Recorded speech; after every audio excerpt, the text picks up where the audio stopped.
Welcome and thank you all for tuning in. I'm so excited to share this book with you.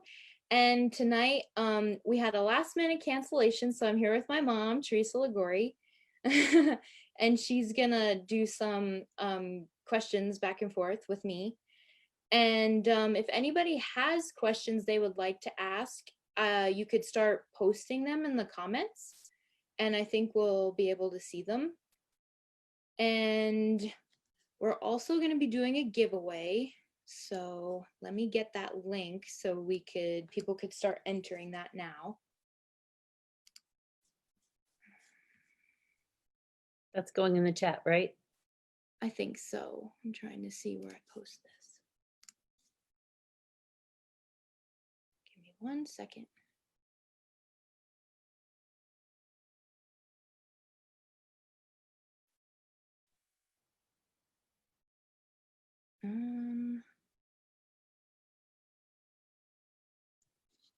Should I sing? Should you sing? I'm joking. Trying to find yeah, here we go. So I just posted the link to the giveaway, and you should be able to go there and enter, and we'll do a drawing right at the end.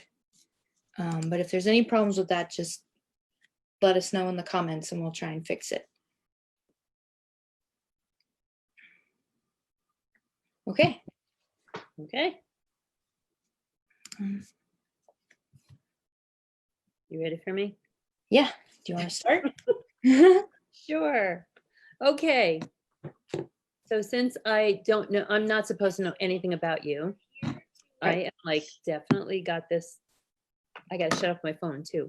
Okay. So let's get started, and I'll start asking you some questions, and then the way we're going to do this, then we'll play the book trailer, and then we'll talk about the book. So let's start with questions about you, Sarah. So are you a full-time writer, and when did you start writing? So I'm not a full-time writer. I actually work part-time at my local library, and I write and do my self-publishing on the side. And I guess I didn't really start writing until recently. I would say I was in middle school when the idea for the Genesis of Seven came to me. I started thinking about the story idea, but I wasn't necessarily writing any of it really down. And throughout high school, I didn't really pursue creative writing, but I was more on my school newspaper, and I would write book reviews. And then throughout college, it was all academic writing. So I've been writing, but not necessarily creatively writing. So I think it wasn't until about, I would say 2016, that I actually started writing this book. So how long did it take to actually write the book? So I would say about the fall of 2016, I started writing. And at that point, I was writing a prologue that actually is not in the final version. It was just a first kind of draft to get my thoughts out. And then I took a little break because I was balancing that with school. And then once trying to think. So then it was over the summer where I wrote probably about 4 chapters. And once I got that done, I was really trying to figure out if I wanted to keep pursuing it or not. And then I finally decided that I just wanted to write the whole thing. And I would say in December of 2017, I just kind of did a whole brain dump and wrote. There's, I think, 38 chapters in the book, and I only had 4 done. So I wrote about like 34 chapters in about like a month. And then it was all revising and editing and kind of polishing after that, which took a long time, I think only because it was the first go around. But that's kind of the timeline of how long it took me to write it. So why now then? Why did it take you this long to release the book? So once I wrote it, I did do a lot of editing and revising, but then at that point it was a whole, I would say, a research phase into whether I wanted to self-publish or traditionally publish. And I tried going with traditional publishing first because I really wanted to see if I could find an agent, and then if I could get it published that way. And so I just did a lot of, I would say, researching on my own. I did a lot of, reading and looking at things, and I went to some book conferences to try and figure out the whole kind of just process of traditional publishing. And then once I figured that out, I actually started querying literary agents. And I did that for about, I would say, at least a year, if not a year and a half. And um, I kept getting no's and rejections. And I don't think it was because the story wasn't good enough, because if anything, I believe in this story more than anything. And that is actually what pushed me to do it now, because I really didn't want to hear no anymore. So many people had read the book prior to, me publishing it, and they enjoyed it so much, and I knew it had potential. And I also knew that I could do a lot of this myself with self-publishing. So I just didn't want to hear no anymore. And I just wanted to kind of do it myself and start making my own dream come true. Okay, so I've been on this journey with you, so I actually know what this means. But to self-publish, and that sounds pretty simple, but there has been a lot of work behind this. And so, can you explain what that means? Sure. So when you self-publish, the easy way to put it is you're doing pretty much everything yourself. Um, but when you are in it, you quickly realize that you're doing a lot more than you realized all yourself. So I mean, I've been thinking about self-publishing for a while now, but I didn't really make my final decision, I would say, until the January of this year. And it's now July, so that was about 6, 7 months of like, let's get this all done. And while I had some of it done and pre-planned already, there was a lot that had to go into this. So some of that was I had to do another final edit because I hadn't really touched it for a few months, and I just wanted to make sure everything was ready to go. So that's working with a freelance editor. So I had found my freelance editor in 2018, so it was easy to just kind of quickly connect with her and get things going again. But so there's, finding someone to edit your book, and finding someone who's actually, um, experienced, not just, anybody to edit your book. And then after that, it was a matter of designing it. And usually you could do freelance for that too. You can get someone to design the interior as well as the cover. And I had contemplated someone designing my own cover, but I just couldn't. I could see what I wanted in my head, but I couldn't convey that to someone else. And I think that would might have been because I have a graphic design background, so it was hard for me to verbalize what I wanted without you, because I could kind of see it myself. So then it was a matter of the cover, designing the cover, which that took gosh, at least a month, if not longer. And then it was a matter of designing the interior, which that's all like figuring out font and font size, and I didn't think I would have to deal with that. But yeah, it's like all these little things you don't think about that all of a sudden you have to make decisions about. And then from design you go into, marketing and trying to promote it. And for me, a large part of that was getting it reviewed, because I know getting like publishing industry reviews really helps any book really, but definitely self-published books. So you have to get it all designed to get it out to reviewers, but then at the same time you got to start the marketing. So it was just all this kind of, you think you know what you're ready for, but then it's all this little things that pop up. And yeah, it's been crazy. So maybe you should show some of the things you've designed. And Yes. So there's a lot. yeah, I was gonna say, so the cover itself, this is the one of the final copies. So trying to figure out the cover itself, and then, you're dealing with not just the front, but you got to do the spine, and then you have to figure out the back of it. But there's also, like, if you're doing a hardcover, there's the flaps on the inside.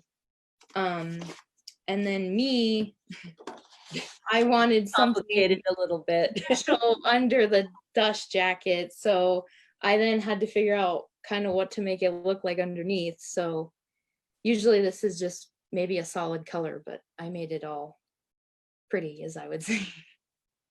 Um, and then just a little peek into the inside. So like you have to, like I said, figure out font size, but then, you know, I was even trying to figure out chapter headings and what I wanted them to look like, and even the little itty bitty page numbers and the page headings, and it was even like margins and things that you don't really think about when you're reading a book. So yeah, so it was designing the book, but then it's also trying to design marketing materials and promotional materials, and I was gonna. But you also had to design it then in hardcover, a paperback, and then ebook. Right. So each So, one yeah. has its own, right? The paperback I have here too. So the paperback was actually slightly easier because you have the same cover, the same spine, and the same back.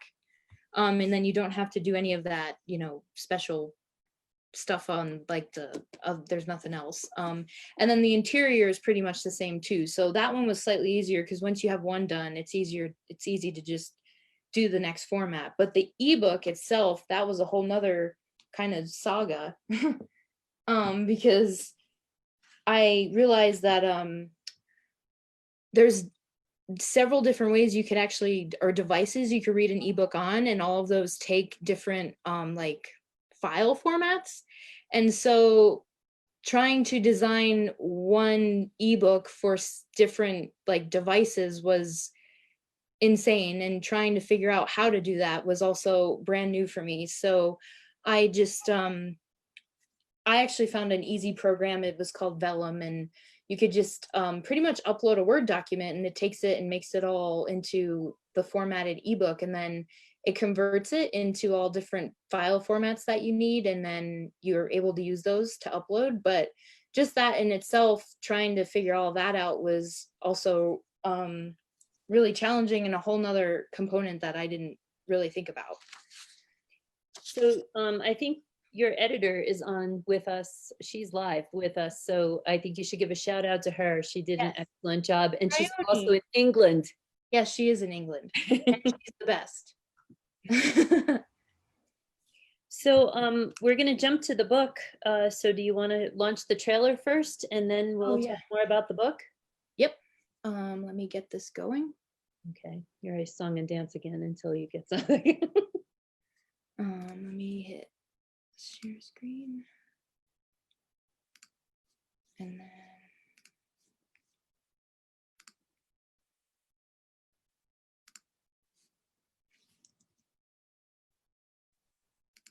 in the beginning, he was one of us, a brother amongst us in our Empyrean domain. The depth of evil lurking inside of him was unknown. But then again, there was evil lurking inside many of us that no one thought existed. We never thought his actions would go so far as to rebel against us. We never thought he was persuasive enough to turn so many to his side. We were wrong.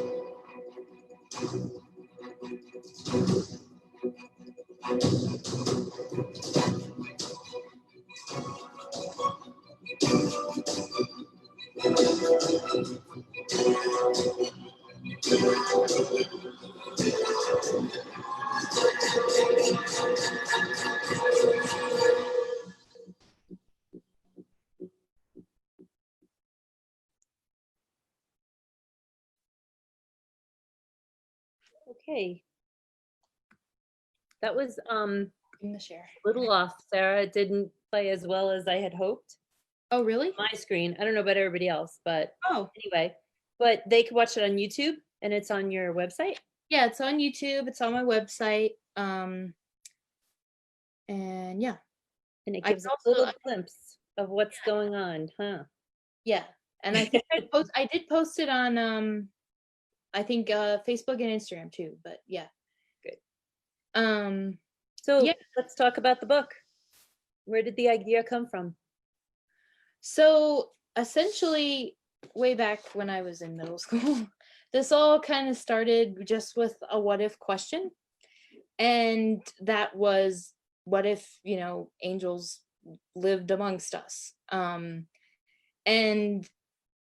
I don't know really why I just thought it would be cool. I was like, oh, what if angels lived amongst us? What would that look like? What would they be doing? Why would they be here in the first place? And so that kind of made me think, why would they be here? And that kind of started the progression of me thinking about a story.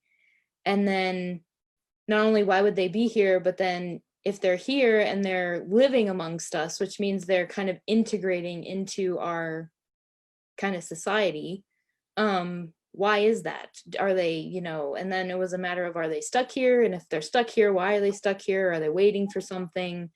Just a whole like sprawling amount of questions to kind of build this idea. And then once I had that going, it was like, okay, so they're going to be here and they're here for a reason. But that all kind of started connecting back to heaven, really, and what made them, or what happened in heaven that made them come here. And that launched into a whole kind of backstory of the angels. And essentially what it comes down to is the war in heaven and all the events leading up to the war, and then what happens after the war is essentially what makes them come down here. And then they can't go back because they're waiting for a sign to actually act, is what the whole story essentially is. And since it's taken so long for that sign to appear, they do integrate and assimilate into our society, and meaning they take on jobs, and they have houses and apartments and things like that.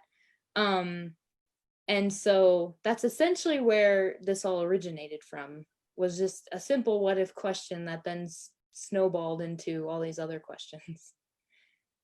So what kind of research did you do for this? Because I know there's a lot of information in the book about each angel, and their elements and their animals, and they're relating to zodiacs, and there's tattoos, and there's all kinds of stuff going on, Sarah. So, what kind of research did you do to pull some of this stuff together?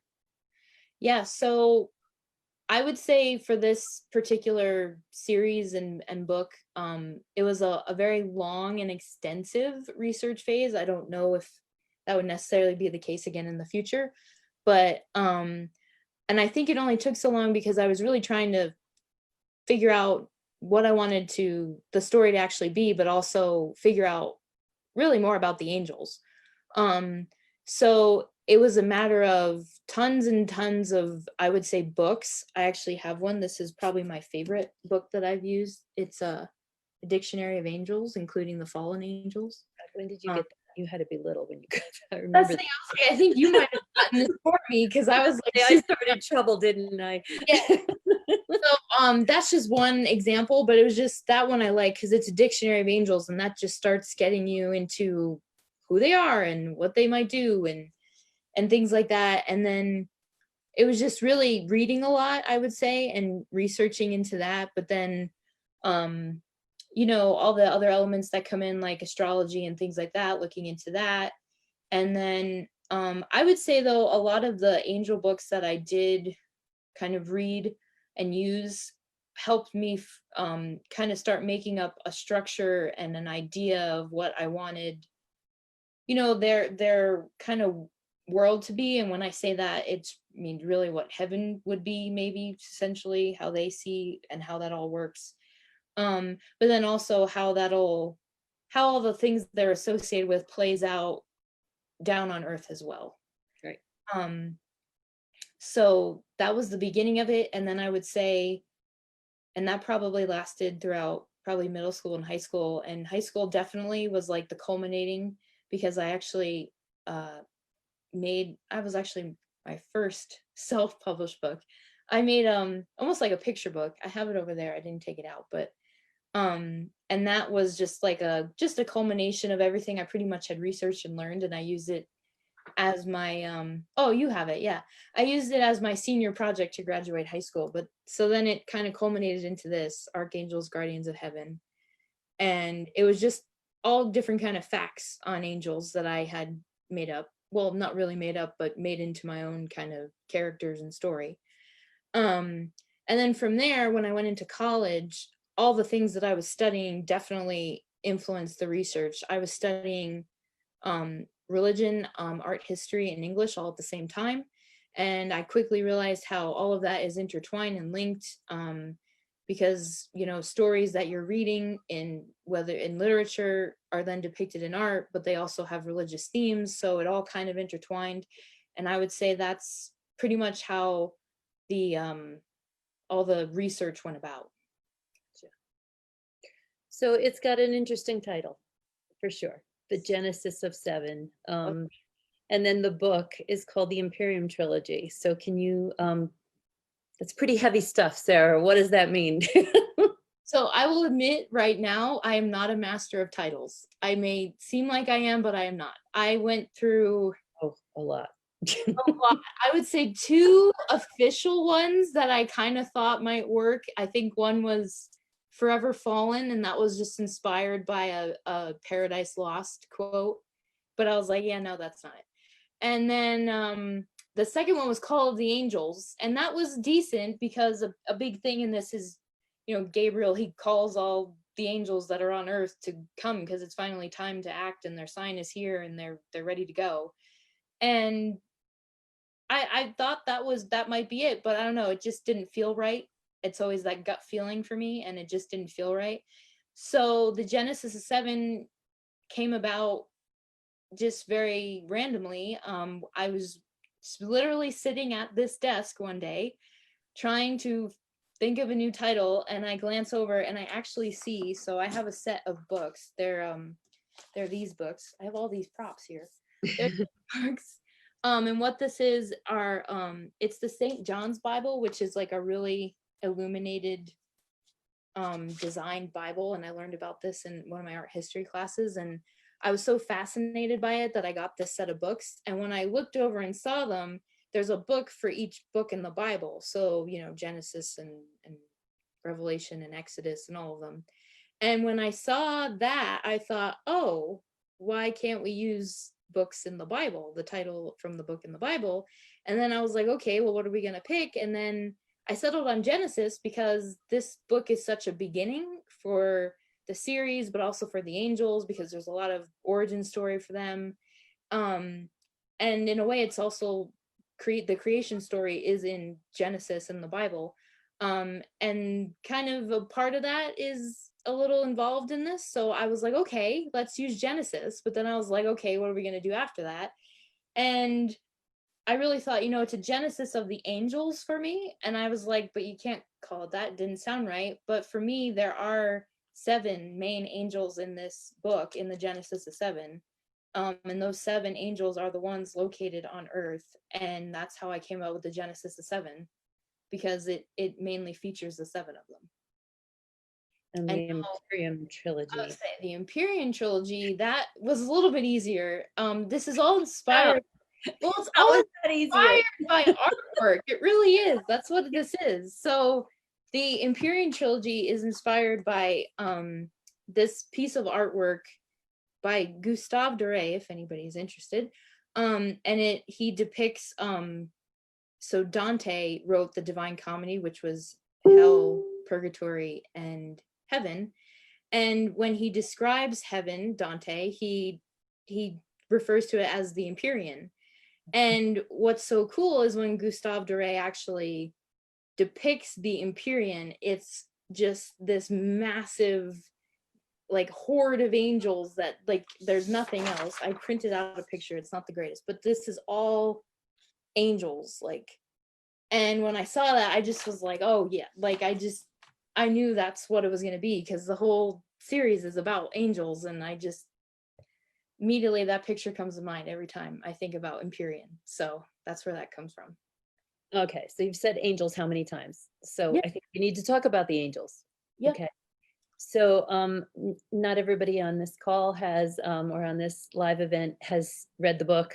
Of course, I've read it every iteration. You probably read it almost as much as me. But each one is so unique. You've done something with each one to make them so unique and distinct that I think people are going to have, like, I'm team Gabriel, I'm team Michael kind of thing going on. But what influenced you to write about them in this way? So I think what influenced me to write about them was what a lot of authors say is, write the book you always wanted to read. And when I was younger, a lot of the books featuring angels just weren't ones that I enjoyed that much. And it was mainly just because it was always, some human character falling in love with an angel. And I don't know, it just didn't settle right with me. And it wasn't just books, even movies and shows, they all portray, I don't know, just different, either a love story with an angel or they try and spin them in a bad way or make them evil or something like that. And I don't know, that just didn't settle right with me. So a large part of what influenced me to write this book in the way that I did was because I wanted to show a different side of the angels. I wanted to show their origin story. I wanted to show, because I mean, people might, think about it, oh, there was a war in heaven, but what really went down? What led up to that war? What happened after that war? All the consequences and everything. So that's really what influenced me to write the book the way that I did, because I wanted to really show another side of what I knew, what I knew really happened, what went down. So that's part of what influenced me. So And I have to bring up something. I have to. I'm interrupting and I'm going off script, so don't be mad at me. But you say there's 7, but there's an 8th. Are you muted? no, I'm not muted. I Am I didn't know. muted? Oh no, I'm anticipating what you're going to say. We're frozen. Yeah. And so there is an 8th angel that we all know as Satan. Yes. And as your mother, I thought, who did I raise and why is she writing about this man or this angel, this guy, this thing? And but what I found is your unique way of portraying him as well. I had never seen or heard anything depicted of, you always hear about the war and after the war, but you depict the fall. And that was something that I thought was unique. And I know it was hard for you to write some of this stuff, but can you talk about that a little? And, you really recreate hell, Sarah, in this book, just as much as you talk about heaven. And I know we've been not talking about that as much. So I will say, before I get to Satan and hell, I will say that also a large part of not just, bringing a different side to the angels was also showing them as a group, as not just one or a few of them. It was showing them all together in heaven, and then showing, the central kind of 7 of them down on earth. But it was also showing, the fallen angels and their side too. And with that comes the fall story. And did you ask me why I wrote the fall story? Is that what you're saying? No, well, you could talk however you'd like. I'm just saying I'm glad you did. It's very unique. And Right. but it had to be hard because I haven't heard much about that before. Yeah, so I would say Satan is probably the hardest. Was the hardest. Now it's a little bit easier to write, but he was the hardest to write. It took me a very long time to get his voice. I would even, a lot of this, we haven't gotten into this yet, but a lot of this, so the whole book is written in first person, so everything is from I perspective. So trying to write Satan from an I perspective was very hard at first, because it's just not natural, so trying to get that down, and then and trying to figure out, I would say, then the structure of hell was also very difficult. And I would say those chapters in my first draft were the ones that were like least developed in a way. I just kind of put almost like they were complete, but they were kind of a filler in a way, because it was like, okay, let's just get down generally what we're thinking. And then that was where I definitely had to go back and fill in and, really extensively edit. And so, yeah, for me, writing about all the angels meant writing about him, Right. because he was an angel before he fell. And I think I was always fascinated about what made him fall. Why did he have that change of heart, or kind of his why did he do what he did?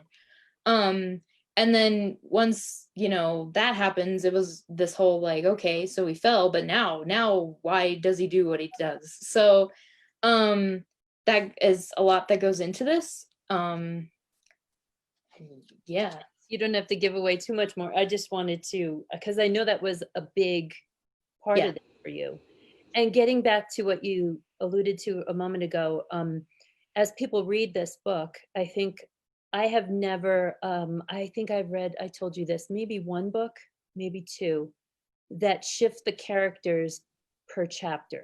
Mhm. So it starts out Jordan speaking, and then a few chapters in, it turns to Gabriel, and Yeah. then it goes to Satan, and then Michael starts speaking. And so you have four characters narrating this. And I have to be honest with you, when you sent this out for review, I was wondering how people were going to accept that. And nobody saw that as a problem. It actually is, I don't know how else you would have done it. So, but it had to be hard to do that. So can you explain a little more?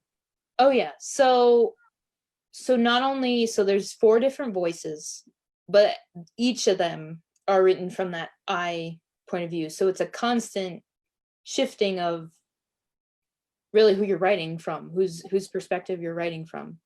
Um, so Satan was the hardest, Jordan is the easiest. And I would say Gabriel's probably the next easiest, and Michael's probably the next hardest. And I just say that because when I sit down to write, some just flow easier than others, and that's what determines that. But I think why I settled on the four of them was because one of the first scenes that came to me that I wanted to write was this argument between Michael and Satan. And I don't know, for me, when I could see something like a scene in my head, almost like a movie playing out, I know that's typically the characters that I'm gonna take throughout the whole book and actually probably write from that perspective. So when I had, Michael and Satan arguing, it was very apparent that, they had big voices, they were gonna be a big deal. But then I had this moment of, okay, if I'm watching them or seeing them argue with each other, who am I seeing all this play out from? And I quickly realized that was Gabriel. And that's part of the reason why a lot of the angel backstory is from his perspective, because I just saw everything playing out through his eyes in a way. Mhm. And then I just knew that, Satan was essentially going to be the villain, the antagonist. So that was a necessary voice. And then Michael, he was just he's a very he plays an essential role, I would say, throughout the whole book. And there's this subplot that happens with him. But yeah, he just was one that I just couldn't say no to including Michael. But he's also, it's so that argument between Michael and Satan started it all out, and it continues throughout the whole story with them and their betrayal and brotherhood and all that. So it makes sense to include Michael. And then Jordan was the last of the puzzle piece, really. Like, he was unexpected. I had this whole story going with the angels, and I was like, okay, how are we gonna bring this all together? How are we gonna bring this to the present? And I don't know, Jordan just kind of appeared. So He brings it all together, and I think he's a necessary character. yes. He also brings humor and light to some of this in a way that could be dark and evil. Um, yes, there is a. I know there's something in the when you write fantasy, it's called world building. Right. For people out there, Game of Thrones had its own world. Harry Potter had this whole world that nobody had ever heard of before, right? You've created heaven and hell. And while we know that everybody's known about them somehow in their lives, they've heard of those two things, you actually build worlds for us to actually think we know now what heaven and hell look like. That is hard. And also how you connect everything. So how do you go about world building? Because I can't even imagine. I mean, there's the story and you tell a story, but then there's also all this stuff going on around it. And so it can't be easy. So explain, maybe? Yeah. So just quickly, world building for anybody who doesn't know is just, creating a world that, we don't know about, one that's not necessarily in our world, one that is, some would say, made up. So for me, I don't know. For me, world building is just this a very essential part of the me writing. I just know that. But I guess where I start, because I start looking at it like a setting. I just start there and then building off of that. So in a setting, you need, some kind of structure to whatever world you're in. You need some kind of structure. And then how kind of all the, I would say, people, but essentially characters fill into that structure. And that's really, for this book, what like let me world build, because it's like, okay, I have a setting, I'm gonna do heaven and hell. What's that structure? And heaven, I have to admit, was a lot easier, because I always knew there was different like types of angels. And so, and in it there's 9 different types of angels. And so evenly breaking them up, that's 3 per, if you do 3 groups of 3 angels. So that's how I started doing that. And then it was in terms of, they label all these different kind of angels in a hierarchy, so who's at the top and then who's at the bottom. And that quickly let me start making a structure, and a lot of that came from my research, all these books and things. So that's why heaven was a little easier, because there was like, okay, there's this hierarchy, and this is all the different types of angels. So then I started making a structure, but then figuring out how the characters fit and work in that structure was just a whole another thing to figure out. And I don't know, I don't really have a great answer for how I do it. It's a lot of questioning and thinking it through, I would say, and a lot of like, okay, so we have a structure, but then why that structure? And then that leads me to another thing, and it's a lot of just questioning and really picking at the whole world you're trying to make and breaking it down. Now with hell, same thing. I was like, okay, a big part of, and I don't think this is giving anything away, a big part of Satan's character is, he's upset that he's now down in hell, and he wants to make it like where he came from, which is heaven. So since heaven had such a structure, I knew hell had to have just as much of a structure. So, but that one I was working off of nothing. Like there was no research, there was just me. So I had to just kind of figure out what I wanted that to look like. And so for him, I did 9 levels though too, because there was 9 different types of angels. So to kind of just mirror that and mimic it.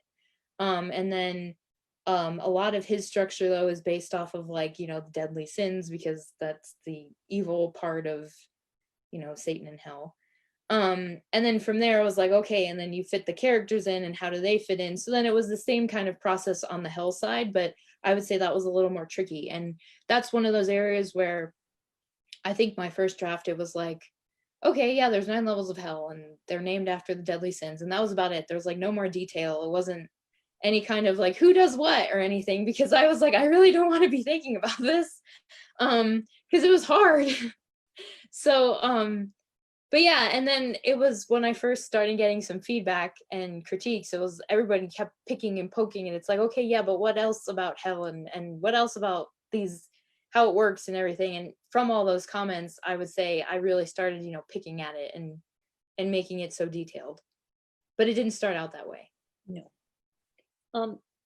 There are other characters in the book. And so it's not just about the angels. You have nuns and what do you call Astrid and Tabitha, they are spirits, but they're also witches. So they are witches and spirits all at the same time. and so I'm saying there's a lot of other characters in the book. It's not just about the angels. No. And I think you've done a great job setting it up for the next books, because that's what the Imperium trilogy is about. So you're planning 2 more books, 2 more books. Yep. and they're going to come out soon. Yes. Okay. I'm not giving any specific dates yet, but I am almost positive that it'll be very soon. Okay. I'm intending hopefully next year, but we'll see how it goes. Good. So you're not leaving anybody hanging, I guess No. that's what I'm thinking. Okay. So Try to anyway. so what do you want readers to take away from the book?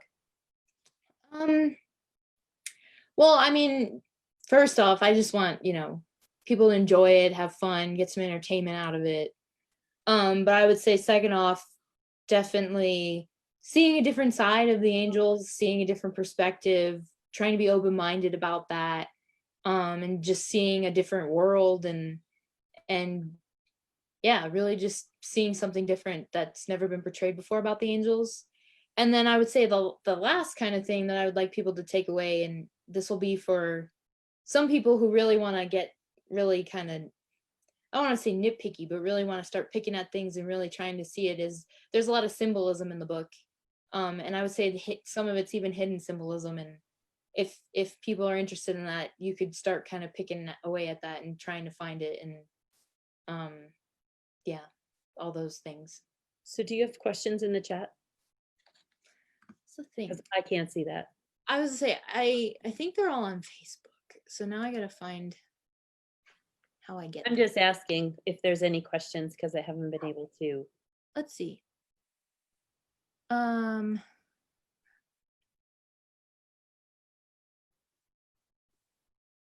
you see them? I'm reading comments, but I don't know if there's questions. Okay.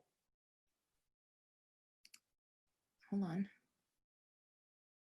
And if we don't get to them, we could always I post can them. answer them. Yeah, I'll say I could post them later and answer them later. So do you want to show your website? Yes, I could show my website.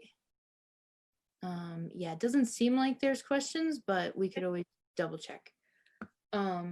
So I'm thinking we should show the website because there's more content about the book as well on the website. Yeah, so let me.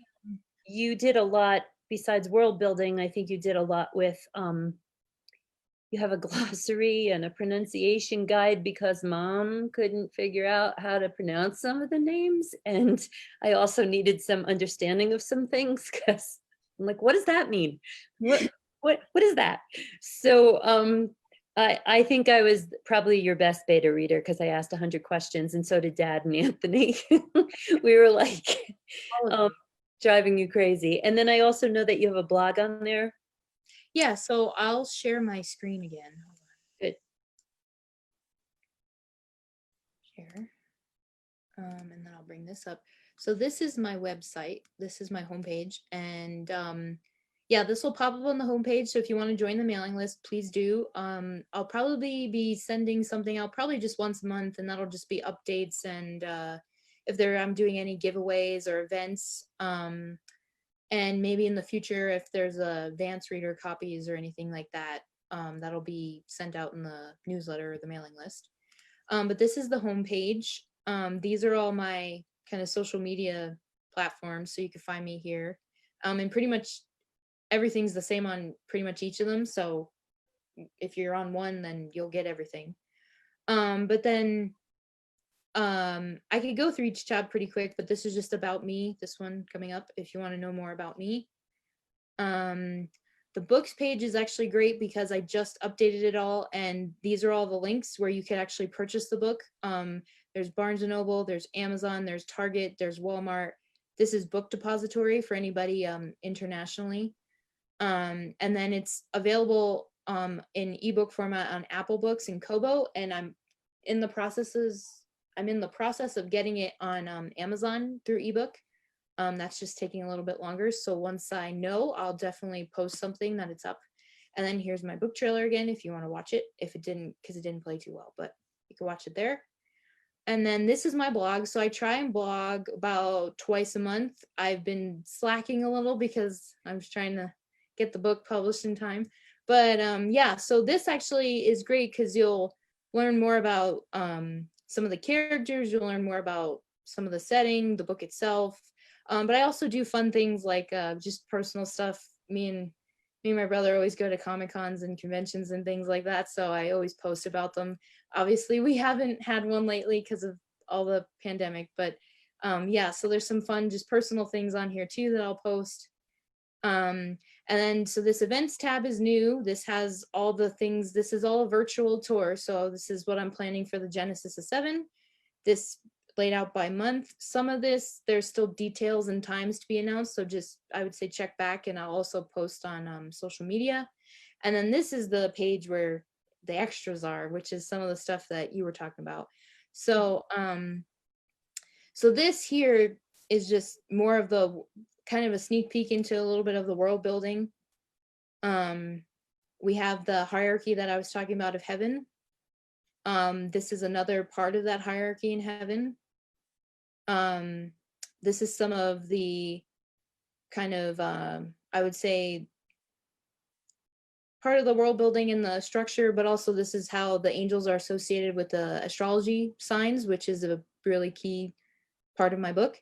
And then this is angelic script, which is also a lot in my book, and it's never typed out in the book, so I thought it'd be fun to actually see what it looks like.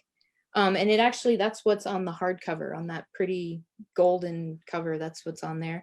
And then this is a formation that is also central to the book. I'm going to try and get more into that symbolism in another author talk later on. But so this is just some more kind of a deep dive into the world building. Not much about hell on here yet, but I have plans of putting more on there. But if we go back here, this is where you'll find the pronunciation guide, because some of these angel names are really not apparent of what they sound like. So this is a little bit of a help. I'll see if I can maybe post just a recording maybe of me saying what they sound like. But those are all the angels and things like that. And then this last one is the glossary, which there's a lot of terms and things going on. So if you forget, or if you don't remember, or whatever, it's just too complicated. This is all just, it's all in here, all in one place, so you don't have to go searching for it throughout the book. And it's pretty long, so I won't scroll all the way to the bottom. But then quickly we'll go to contact. So if you have any questions or comments or want to get in touch with me, this is a great place. This will go straight to my email. And then here's another, if you want to join the mailing list, if you missed the pop-up on the first page, you could just go here and input your information. And then lastly, I will have a shop. It's not open yet, it's coming soon. But I intend to have a lot of my promotional products, which I could probably show briefly. Yes. So we have, here, I'll start with the little, You got to exit full screen. oh yeah, let me exit the full screen, stop share. Okay, so some of our promotional products. So this is the cool kind of bookmark of the cover with this nice tassel. And then there's a quote on the back of it that in the beginning he was one of us. And then this was really, oh, here, let me go here. So this is a little bag of their pins. There's 8 of them. I won't show each of them. I just posted on Facebook what they all look like. And then there's this little author pen, and they'll come in this feather bag. And then, well, I made these passports because traveling is a big part of the book. And they'll come with a little sticker sheet of all the places featured in the book and where all the angels are, and that'll come together as a set. And then we do have these really cool tote bags. And we have this backpack, which matches the main character, Jordan backpack. And we have also, he has this pretty cool necklace also, so that's featured. And The last thing is are these book plates, which these will be signed. This was part of the pre-order gift. If you still want to, you have until tonight to submit your receipt and mailing address and send it to my email, which is contact@saramschaller.com, and you could get a signed book plate. They're essentially like it's like a sticker you could stick in front, and it's almost like it's signed because couldn't do any signings. But yeah, so that's a look into all the Isn't there a bag? tote bag. Yeah, I didn't see the tote bag. yeah, the tote bag. So there are questions in the chat. People are telling are? me. So you keep looking. Oh, So- okay. And we have how's the raffle thing going? I gotta look. I'm supposed to be doing this, but of course I didn't switch the host to me, so Sarah's doing it all, and I'm just here. This contest is no longer. Yeah, I think we did get some people. Okay. So am I looking at questions first, or am I picking the winner? Questions. Okay, questions. Anthony may have a question. I don't know. There's questions. Hold on. I'm trying to see the chat. Question.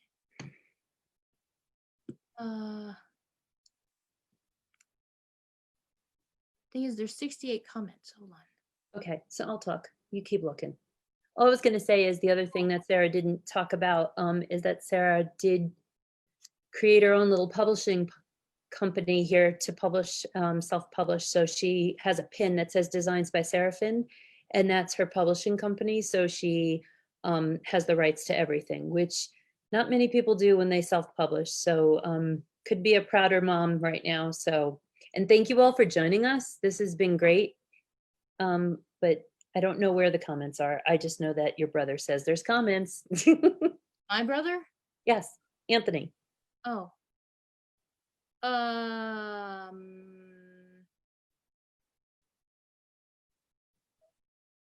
wait. Just was thinking the same question. Which question? Don't know. I don't know. I'm trying to filter through all these. Okay, hold on. Christine's sending me comments. Oh, okay, great. Maybe it's my brother. The realms of heaven and hell are so fantastic. I guess there must have been divine inspiration. Was there? I mean, in a way, I would say yes. I would say there's no denying that. Yeah, there was divine inspiration.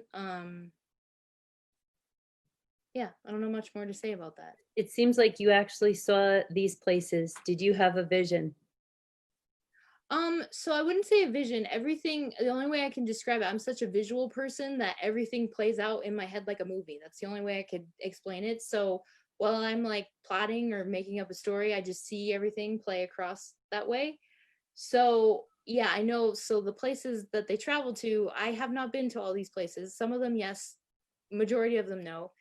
And so I don't know. It was a lot of looking at pictures, trying to get a sense of, I would say, the setting, the climate, the atmosphere, and the situations that the characters are in as well, and then kind of infusing those kind of locations as backdrops to what they were doing.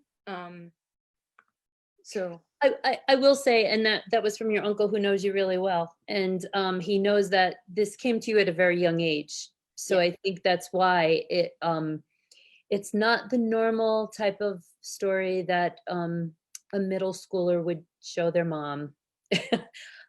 Depicting the fall at like 12 years old is not something that most people would imagine their kid, right, thinking. So it came from somewhere. I don't even know if you know sometimes where it came from. the Could have had something to do with those nuns I sent you to when you were little. yes, nuns always Sorry. been a part of my life. They taught me to read. No joke there. But what I was gonna say was, yeah, the only way I could describe it, other than it playing like a movie across my head, is when I'm actually like writing dialogue or something like that. It's almost like, someone talking in my ear kind of thing, almost just like that, and then the words just flow out. So in a way, you could interpret that as divine inspiration, definitely. I couldn't tell you though if it was or not, but it could be. Yeah. Could just be I have a crazy imagination. I don't think so. I don't So the giveaway, how are we doing that? Is that going to be announced now or later? How do you do that? And then what other information do we have to give everybody before we end? How to so get the book, we giveaway- told them. the what? We told them how to get the book. Yes. So I mean, if you go on my website, all the links are there wherever you want to purchase it. So they're all there. That's the only quickest, easiest way to go. So my website's probably the quickest, easiest way. I downloaded it this morning to my phone. I was all excited.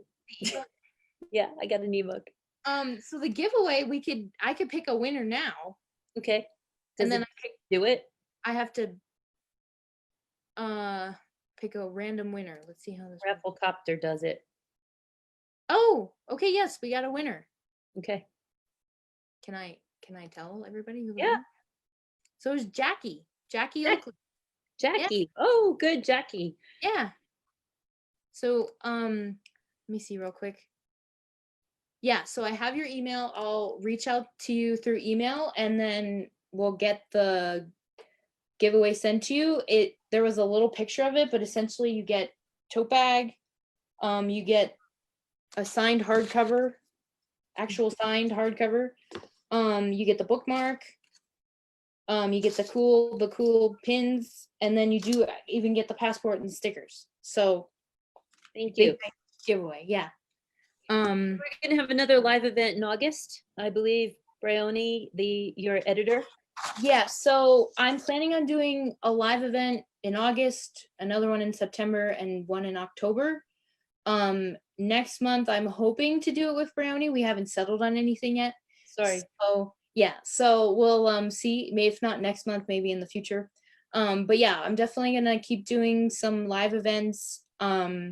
I have other like blog tours going on, which is if you don't know what that is, so essentially I'm working with these their blog hosts, and they're these companies that send out my kind of book and all my information about the book to these blogs and Bookstagram people, which are just book lovers on Instagram, and they all send it all out and just get it out to more people and market it and promote it. So that's what those other kind of things I've been posting about are. And then we'll be doing the live events, and then whenever we can do in-person events, we will do in-person events for sure. That's all. This was supposed to be in person. I have every intention of doing it that way, but it is what it And we're is. talking Jersey. and Yeah, we're no, the not East just Colorado. Coast. Yeah, not just Colorado. We're coming. We had every intention. So, Yeah, so I think we're right at time. Yeah. and if anybody wants to contact you to do like a book club or a live event or something like that, just contact you. Yeah, so like I said, that my website's a great place. There's that contact place, and you can just send me an email that'll go straight to my email. But the email that is just contact@saramschaller.com. So yeah, and that's if you pre-ordered, you want get the little gift, you send in receipts and mailing addresses tonight. And yeah, thank you everybody for tuning in and all the questions and support. Yeah. Yeah, thank you so much. And thank you for allowing me to host, because Yes. I did not want, I was supposed to moderate. I was supposed to be doing My the quick chat. stand-in. My quick stand-in. You did a great job. Okay. Thanks everyone. Have a good night. Bye. Bye.